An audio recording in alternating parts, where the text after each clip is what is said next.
우리 사랑하는 계명교회 청년부 모든 여러분들 반갑습니다. 소망이 가득한 금요일이 되었어요. 그죠? 날이 아직은 좀 약간 오락가락 하는 것 같은데 다들 건강 관리 잘 했으면 좋겠고, 또 그리고 4월이 벌써 이렇게 오늘 지나고 나면 현실적으로 좀 끝난 거죠. 그리고 5월 1일이 근로자의 날이라서 아마 좀 쉬는 청년들 많을 텐데 그 어떻게 보면은 2박 3일짜리 좀 휴가 같은 거잖아요. 여러분들 좀 잘 쉬었으면 좋겠고, 예배는 빠지지 마시고 잘 나왔으면 좋겠습니다. 좋습니다. 말씀 바로 보도록 할까요? 야고보서 1장 9에서 11절입니다. 제가 읽겠습니다. 낮은 형제는 자기의 높음을 자랑하고 부한 자는 자기의 낮아짐을 자랑할지니 이는 그가 풀과 같이 지나감이라. 해가 돋고 뜨거운 바람이 불어 풀을 말리면 꽃이 떨어져 그 모양의 아름다움이 없어지나니 부한 자도 그 행하는 일에 이와 같이 쇠잔하리라. 아멘. 여러분, 되게 간단한 질문인데 행복이라는 것과 즐거움이라는 거는 조금 이렇게 좀 다른 것 같아요. 그러니까 행복하고 즐거움이 꼭 같은가라는 거는 조금 더 이제 묵상을 제가 좀 해볼 필요가 있을 것 같은 단어인데, 왜냐하면 여러분들 예를 한번 들어볼게요. 우리가 매일 이렇게 백반이나 이렇게 어떻게 보면 집밥을 먹거나 아니면 이렇게 가끔가다 외식을 하더라도 그냥 뭐 이렇게 먹다가 만약에 누군가가 이렇게 초대를 해주거나 혹은 어떤 생일이 있어서 엄청나게 좋은 오마카세를 먹으러 가든지 아니면 호텔에 가서 식사를 하든지 그도 아니면 정말 가끔 큰맘 먹고 무슨 식사를 하든지 이런 경우가 있잖아요. 그럼 여러분들 그런 경우에 우리가 그런 것들을 주로 이제 인스타그램에 찍어서 좀 자랑을 하거나 아니면 좀 기록을 해서 남겨놓거나 좀 이러는 경우들이 대부분이잖아요. 근데 여러분들, 우리가 한 가지 조금 생각해 봤으면 좋겠는데, 우리가 그때 어떤 말들을 주로 이렇게 좀 하게 되냐면 이런 것들을 좀 계속 이렇게 좀 먹고 할 수 있으면 좋겠다 이런 생각들을 해요. 그러니까 우리는 그런 것들이 좀 막 이렇게 지속되고 그런 것들이 막 이렇게 계속될 수 있기를 원합니다. 그런데 그게 생각보다 쉽지 않아요. 그러니까 무슨 말이냐면 그 상태가 지속되는 게 쉽지 않은 것도 당연하고요. 그 상태가 지속되면 거기서 느꼈던 만족감과 즐거움이 반감되기 시작합니다. 예를 들어보면 여러분들 오늘 오마카세를 먹었는데 내일 또 먹는다 셈 치면 그거는 어떻게 되냐면 그 먹는 즐거움이라는 게 점점 반감이 되겠죠. 그러니까 결국에 우리가 막연하게 행복했으면 좋겠다라고 할 때 그 행복에는요, 우리가 지금보다 더 나아졌으면 좋겠다는 어떤 막연한 마음이 되게 숨어 있는데, 그 막연한 마음을 조금만 더 들어가 보면요, 사실 우리는 이 땅에 있는 조건들로는 영원히 행복할 수 없다라는 것을 알고 있어요. 여러분, 사람의 마음을 한번 잘 생각해 볼까요? 인간의 왜 이렇게 말씀 얘기보다 이렇게 좀 이렇게 밑밥 같은 것들을 길게 까냐면 이런 것들이 좀 있어야 이해가 될 것 같아서 그런데, 결국 여러분들 인생이 진짜로 행복하려면 인간의 마음을 영원히 기쁨으로 채워줄 것이 필요해요. 그렇지 않나요? 그러니까 마르지 않는 샘, 아니 계속 알아갈수록 달콤해지는 무언가가 우리 마음엔 필요합니다. 알면 알수록 좋은 것이 필요해요. 여러분, 그런데 인간의 마음이 원래는 어땠냐면, 여러분, 우리가 아담과 하와가 죄를 짓기 이전까지는 그 마음을 누가 채우고 있었냐면 하나님과의 교제가 채우고 있었습니다. 인간은 하나님과 교제하는 생명체였고 하나님의 마음을 알 수 있었고 하나님의 뜻을 기뻐하던 게 인간이었어요.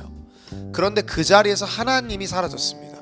하나님의 임재가 사라졌고 하나님의 뜻이 사라졌고 그 자리에 내 뜻과 나의 욕심과 욕망들을 채우기 시작해버렸거든요. 그러면서 어떤 일이 벌어지게 되었냐면 인간의 마음에서 하나님의 자리가 사라졌어요.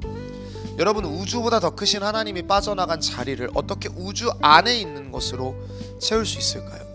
인간의 욕심이라는 게 끝이 없다는 것은 여러분도 알고 있을 겁니다.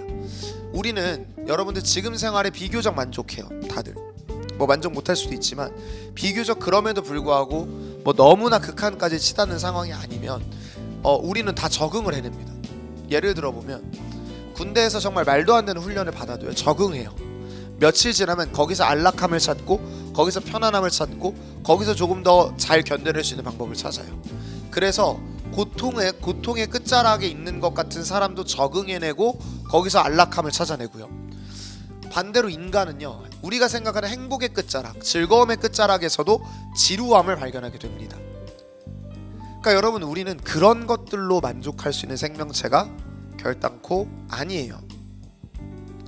결국 우리에게는 영원히 우리의 마음을 채워줄 수 있는 영원한 기쁨인 하나님이 필요합니다.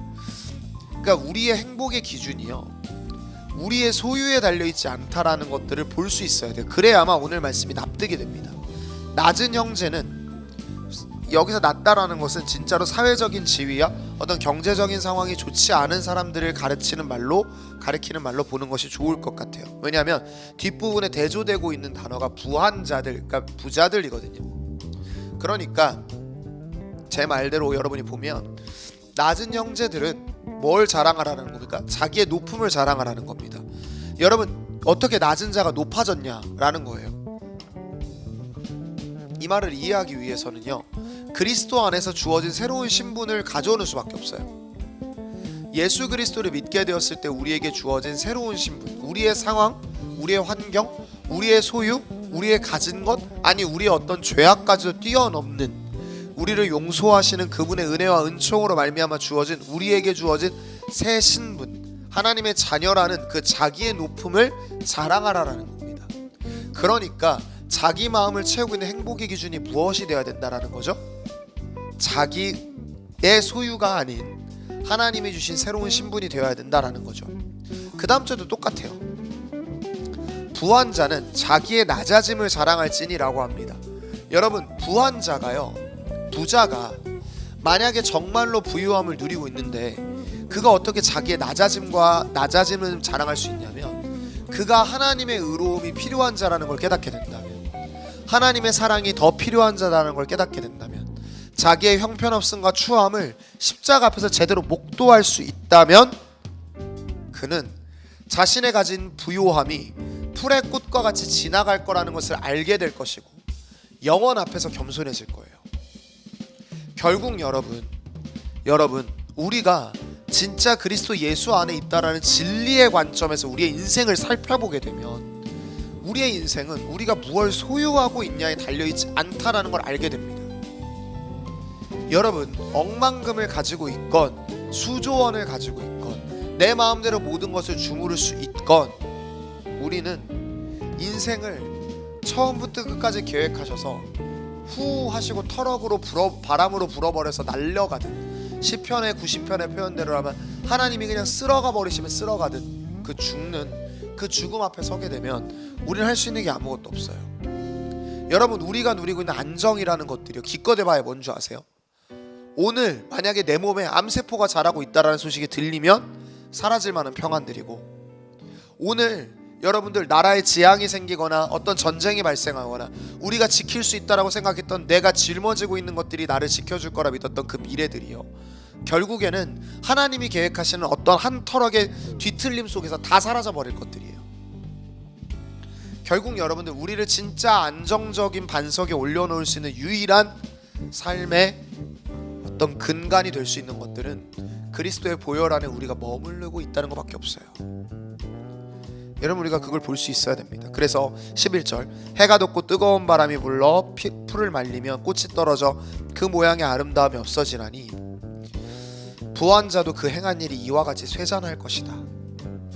그러니까 여러분들, 부요함 혹은 가난함, 내가 가지지 못한 것, 남이 가진 것들을 바라보면서 우리의 인생에 대해서 비관적 혹은 낙관적인 평가를 하는 것보단 여러분에게 만약에 하나님이 허락하신 상황이 온당치 않다라고 느끼면 여러분 야고보 사도가 권면하는 것처럼 우리가 그리스도를 소유한 사람이다, 성령 안에 있는 사람이다 라는 것 때문에 기뻐할 수 있고 자기를 자랑할 수 있길 바랍니다. 그리고 우리가 만약에 부하다, 나는 많은 것을 소유했다, 나는 괜찮다, 나는 여유가 있다면 의에 줄이고 목마름을 회복할 수 있는 우리가 되기를 간절히 소망합니다. 여러분 어느 라틴 아메리카인의 기도라는 그 기도문에 보면 이런 말이 나와요. 뭐라고 나오냐면 하나님, 빵이 없는 자들에게는 빵을 주시고 빵을 가진 우리에게는 정의에 대한 굶주림을 허락해달라고, 빵이 없는 자들을 향한 정의에 대한 굶주림을 허락해달라고 합니다. 여러분 이게 하나님 나라라는 거예요. 빵이 없는 자들에게는 하나님이 허락하시는 은총이 공급되고, 빵이 있는 우리에게는, 여유가 있는 우리에게는 하나님 나라가 완성되지 못하는 듯한 그 굶주림이 회복되는 것이 필요합니다.